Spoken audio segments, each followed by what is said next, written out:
I can only imagine what it would have been like to be in here, in this room, whenever they signed the Declaration of Independence, when they were willing to put their lives behind the words that they were saying. I know we always read in history it was July 4th. Of course, the only guys to sign those few days between the 1st and the 4th was actually Secretary Thompson and John Hancock, the President of Congress. The rest of the guys came back in here on August 2nd. There was 3 or 4 other guys that didn't sign until later, but most all of them came in here on August 2nd.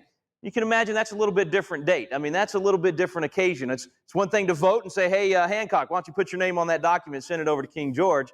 It's another thing to put your name on the line knowing that King George is coming after you after you put your name there. And they did that. They gathered here, and I love the letter that Benjamin Rush wrote to John Adams. These guys corresponded a lot after the Revolution, and Rush described in this letter what it was like to be in this room that day when they signed the Declaration of Independence. And Rush reminded Adams, he said, when we came in, many believed that it would be our death warrant. He said no one said a word as they were called forward. He said it was totally silent. And Secretary Thompson from the front of the room started on his right over here with New Hampshire, and he said, Josiah Bartlett of New Hampshire. And Bartlett got up, he came forward, he took the pen, he dipped it in the ink, and he signed in total silence the Declaration of Independence. He went back and he sat down, and one by one they came. John Hart of New Jersey. You can just imagine as they came forward and took the pen out of that silver ink well and dipped it in the ink, and you could hear that pen scratching along the surface of the Declaration. Well, no one said anything. One by one they came. And finally, Elbridge Gerry got up to come forward, and the silence was broken. Now, Elbridge Gerry was not a well-known founding father. We don't talk much about him today at all. He went on to be vice president later, but only thing you need to know about him for this particular story is that Elbridge Gerry was the smallest of the founders. I mean, he was a little guy. He was not the towering 7-foot Thor-like figure that stands before you here speaking tonight. He was... What are you laughing at? Okay, so all right, I'm a little guy. Okay, I'm 5'8" with my boots on, all right? This guy was even smaller than me. And he gets called forward to sign the Declaration. And then this guy, Benjamin Harrison, Colonel Benjamin Harrison, from over here from Virginia, big guy. I mean, he was the largest of the founders. He hollers out at Gerry just as Gerry's about to sign. Now, this is the most important political moment in the history of the world. I mean, this is a serious occasion.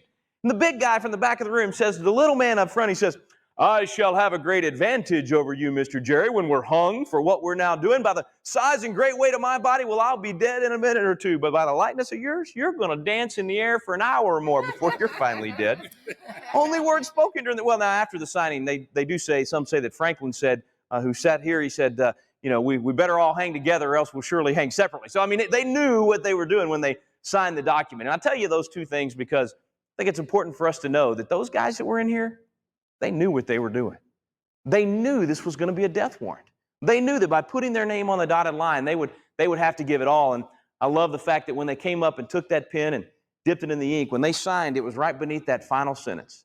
It says, in support of this declaration, with a firm reliance on the protection of divine providence, we mutually pledge to each other our lives, our fortunes, and our sacred honor.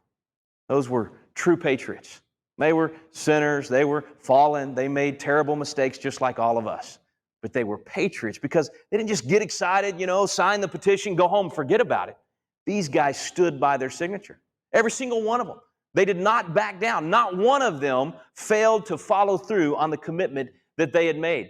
In fact, when you think about the sacrifice that they made, all 56 of them giving of their lives, their fortunes, and their sacred honor in one way or another, some of them literally giving their lives, many of them giving their entire fortunes, some of them lost their wives, lost their sons. They sacrificed a lot for us to be free, so that generations later, we could be free.